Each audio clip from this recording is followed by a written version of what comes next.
अरविंद केजरीवाल की आम आदमी पार्टी ने बीजेपी को बड़ा सदमा दे दिया है, क्योंकि एक ऐसा चुनाव हुआ जिसमें बीजेपी सीधे 5वें नंबर पर सिमट गई।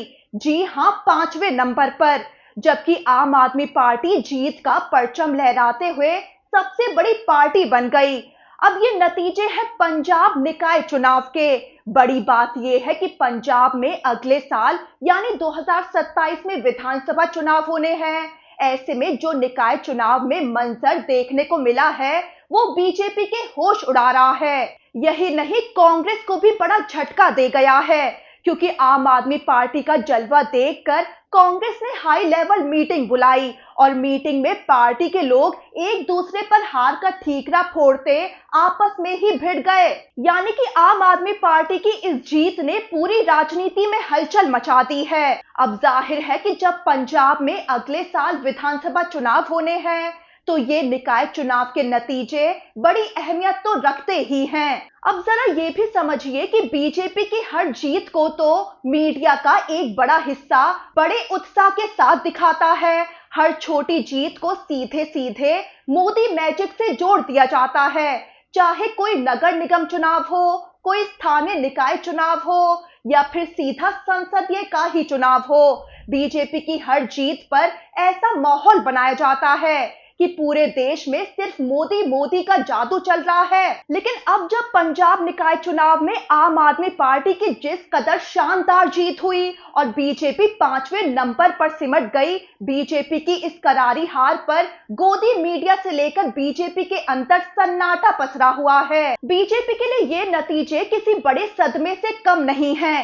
क्योंकि आपको तो पता ही है कि हाल ही में राघव चड्ढा समेत आम आदमी पार्टी के 7 सांसदों को बीजेपी ने अपने साथ जोड़ लिया था। ये सभी सांसद पंजाब से ही आते हैं। इनको शामिल करके बीजेपी ने ऐसा माहौल बनाया था कि पंजाब में बीजेपी बड़ी राजनीतिक बढ़त हासिल कर रही है। लेकिन अब जो ये चुनावी नतीजे आए वो कुछ और ही कहानी कहते नजर आ रहे हैं। जमीनी स्तर पर आम आदमी पार्टी का जलवा इस कदर देखा गया है कि बीजेपी को औंधे मुंह गिरा दिया है। अब आपको जरा ये चौंकाने वाले आंकड़े भी बता देते हैं जो इन पंजाब निकाय चुनाव को लेकर सामने आए हैं।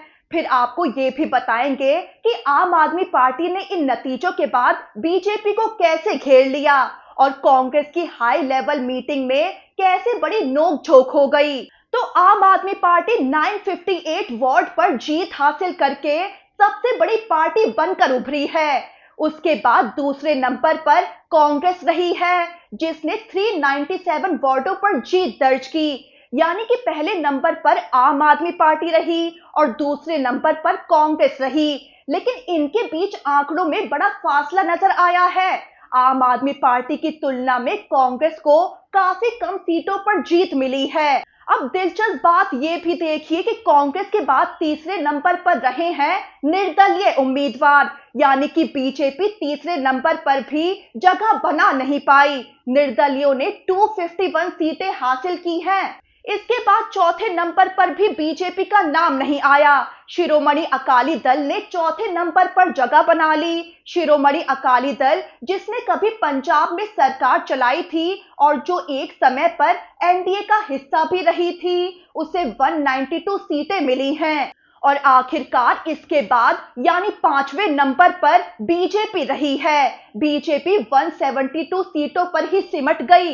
यहां तक कि बीजेपी का प्रदर्शन इतना कमजोर रहा है कि 10,000 से ज्यादा उम्मीदवारों की तो जमानत तक जब्त हो गई है। हालांकि एक बात बीजेपी के पक्ष में जरूर गई है कि 5वें नंबर पर रहने के बावजूद उसने पिछली बार के मुकाबले अपनी सीटों की संख्या बढ़ा ली है। पिछली बार बीजेपी के पास 49 सीटें थी, जबकि इस बार ये संख्या बढ़कर 172 तक पहुंच गई है। यानी कि बीजेपी ने पहले के मुकाबले तो अपनी स्थिति में सुधार किया है, लेकिन फिर भी वो 5वें स्थान से ऊपर नहीं उठ सकी। वहीं पंजाब के 8 नगर निगमों की भी स्थिति जान लीजिए।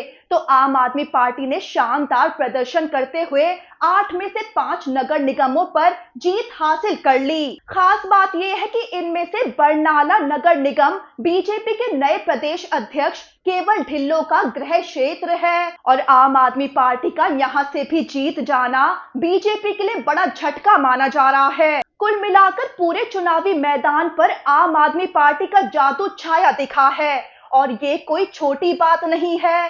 जिस राज्य में अगले साल विधानसभा चुनाव होने वाले हो, वहां इस तरह का प्रदर्शन साफ तौर से बड़ा राजनीतिक संदेश माना जाता है। यही वजह है कि ये नतीजे बीजेपी के होश उड़ा रहे हैं। ऐसे में आम आदमी पार्टी तो अपनी इस जीत को लेकर काफी उत्साहित नजर आई है।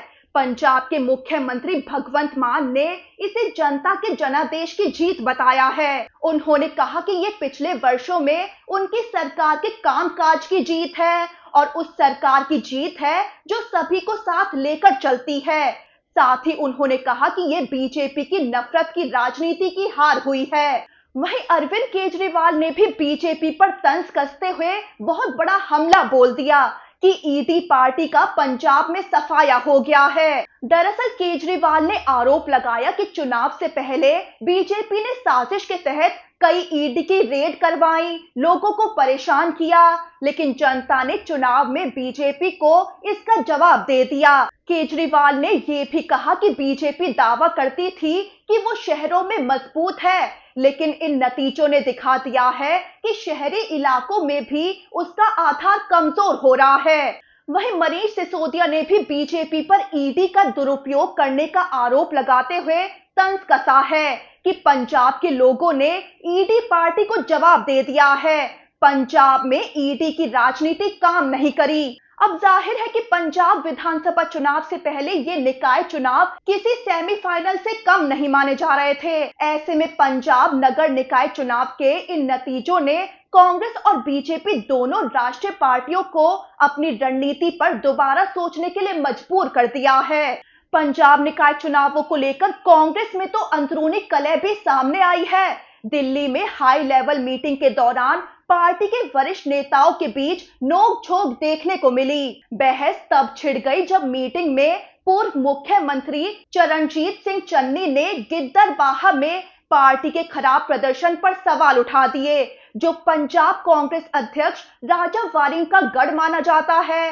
चन्नी ने कहा कि अगर पार्टी अपने प्रदेश अध्यक्ष के इलाके में ही अच्छा प्रदर्शन नहीं कर पाई तो विधानसभा चुनाव से पहले आत्ममंथन की जरूरत है। ऐसे में ये चर्चा नोक-झोंक में तब्दील हो गई जब इसके जवाब में राजा वारिंग ने आरोप लगाया कि आम आदमी पार्टी ने सरकारी मशीनरी का दुरुपयोग किया है, लेकिन कांग्रेस के ही कुछ नेताओं ने इस तर्क को खारिज कर दिया। ये कहा कि कांग्रेस ने कपूरथला और चमकौर साहिब जैसे क्षेत्रों में भी तो अच्छी जीत हासिल की है।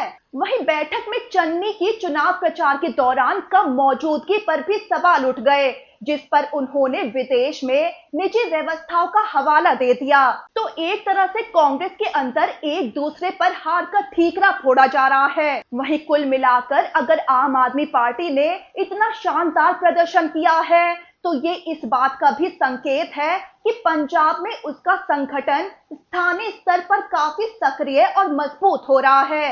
अब पंचायत चुनाव के बाद नगर निगम चुनावों को सबसे महत्वपूर्ण जमीनी चुनाव माना जाता है। इसके बाद सीधे विधानसभा चुनाव का मैदान आता है। अब ये देखना होगा कि 2027 में विधानसभा चुनाव में क्या तस्वीर देखने को मिलती है। इतना जरूर तय है कि बीजेपी अब एड़ी चोटी का जोर लगाने वाली है, क्योंकि आम आदमी पार्टी के पंजाब से आने वाले सांसद भी उसने अपनी पार्टी में शामिल कर लिए, लेकिन फिर भी पंजाब के निकाय चुनाव में वो आम आदमी पार्टी के सामने बुरी तरह से फेल हो गई है।